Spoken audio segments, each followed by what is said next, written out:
Some people claim it would make your hair sizzle like it would if you were using cooking oil. And then some people claim it's not absorbable. Oh my God, you guys. If you've ever wondered if coconut oil will help my hair or make it worse, we're going to uncover some truths about whether or not it's harmful for your hair.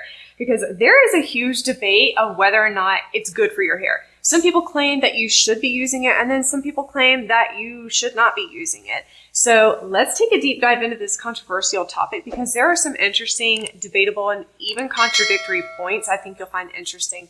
But by the end of this video, you will know exactly whether or not you should be using it. So for a short while there, it was a myth that adding oil to the hair would cause it to sizzle like it would if you were cooking with it because you're applying heat to the hair. But that is not how this works. It is not a cooking oil in this matter. So get that out of your head. In fact, there are actually a lot of oils that provide the hair with heat protection, which is why you'll often find them in heat protective products, and coconut oil is one of those. So let's first talk about some of the benefits of coconut oil and why someone might even use it in the first place, and then we'll get to the controversial stuff. So some people use it to moisturize and strengthen the hair, and if you didn't know, it actually has been claimed to reduce protein loss due to its lauric acid. Now, if you don't know what lauric acid is, it's just simply a medium-chain fatty acid with several benefits. And one of those benefits is the reduction of protein loss. It's also going to help reduce hair loss and can actually even heal wounds. Now, it sounds great and it makes you want to go out and buy a big old tub of it, but here's where it gets a little tricky. I have found some interesting yet contradicting articles that claim coconut oil isn't necessarily beneficial for the hair because it can't penetrate the hair due to its large molecule. So therefore, it basically just sits on top of the hair, weighing it down, and can cause breakage if you overuse it. Whereas to other research I found claims that you can use it. It can penetrate the hair due to its small molecules. So, like, which one is it? I did quite a bit of research and I found the answers from a scientific point that I will link below, but in fact, it is a smaller molecule, so therefore it's easier to absorb. Basically what it does is it helps to fill out the microcavities of the hair, helping it to maintain the integrity of the hair structure itself, keeping it healthy. So coconut oil is great for those with dry, damaged hair, whether it's from mechanical or chemical damage. Not only is it going to provide strength to the hair, but it's also going to add moisture. Another controversial point is that overuse of it can cause the hair to become weak and brittle. And thinking like, how is this possible when lauric acid is supposed to help strengthen the hair? Like, if your hair is protein sensitive, I would err on the side of caution when using it. But truthfully, since it has other beneficial properties and isn't a product that is only made up of keratin enhancing compounds, I don't see how it's possible to make someone's hair more brittle. So that's just my opinion, honestly. Now here's something else that's interesting. Why is it that some consumers who have used coconut oil claim that it helped their hair, whereas to others claim that it didn't help their hair at all? In fact, it did absolutely nothing for it and kind of made it feel worse. Like, how is this possible? It just doesn't make sense, right? But honestly, it could be a couple of things. It could be that some people weren't using the correct oil, which, by the way, you should be using refined or virgin oil. So it could be that, or it could be that they were using it when they didn't need it. It could also be that they were only using coconut oil and not using other products containing it, like, for instance, this leave-in conditioner or like this hairdresser's invisible oil.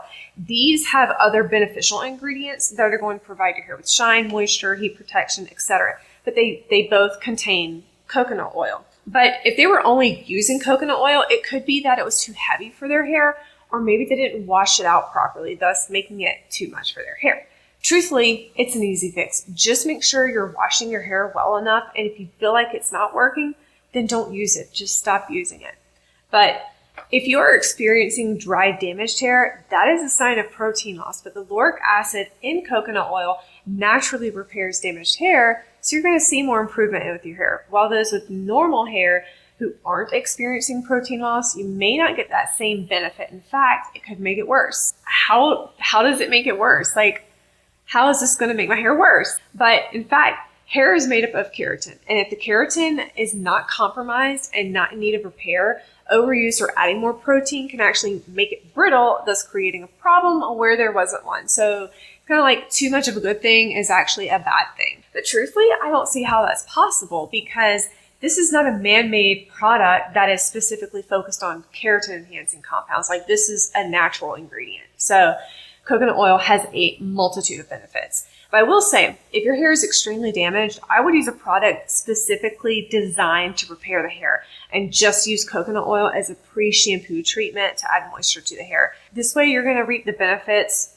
of both. Like, you're going to get the best of both worlds. You're going to have that repair that you're looking for, but also the moisture that you're looking for as well.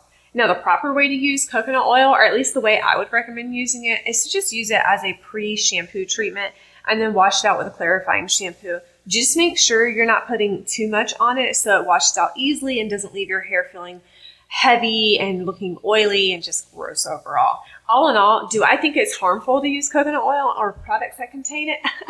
Absolutely not. I think it can be very beneficial. As a matter of fact, I'm going to share with you a couple of my favorite products that have coconut oil in them, which I have already talked about here on my channel. But we're going to start with the IGK here. It has spirulina protein and coconut oil. It is a multitasking detangler and blow dry spray. Now, it is going to provide your hair with heat protection, up to 24-hour frizz control, and high shine. So, yeah, I really like this stuff.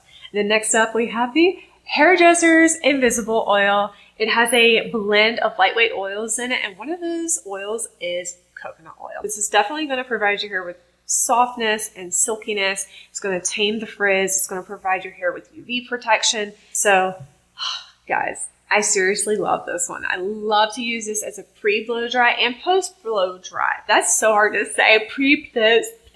Post. I love to use this as a pre-blow dry and sometimes a post-blow dry, depending on my hair needs and then depending on my client's hair needs. But honestly, it makes your hair so silky and shiny. I love it and I highly, highly recommend it. And then I have the Moroccan Oil All-in-One Leave-In Conditioner. This is for all hair types. It instantly detangles the hair. It offers 72 hours of softness. And honestly, what's super cool about this one is that it refreshes second day hair. So anyway, like I said, I did talk a little bit more in depth about these products right here. If you want to check that out, it's linked down in the description box below. But overall, I like coconut oil. I like the way that it makes people's hair feel.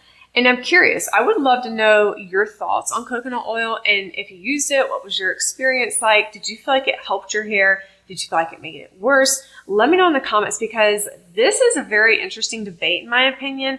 And I don't know, I just want to know your thoughts on it. So let me know in the comments down below. In my next video, we're going to be talking about how to fix dry, damaged hair. So be on the lookout for that, and I will see you next time. Thanks for being here. Bye.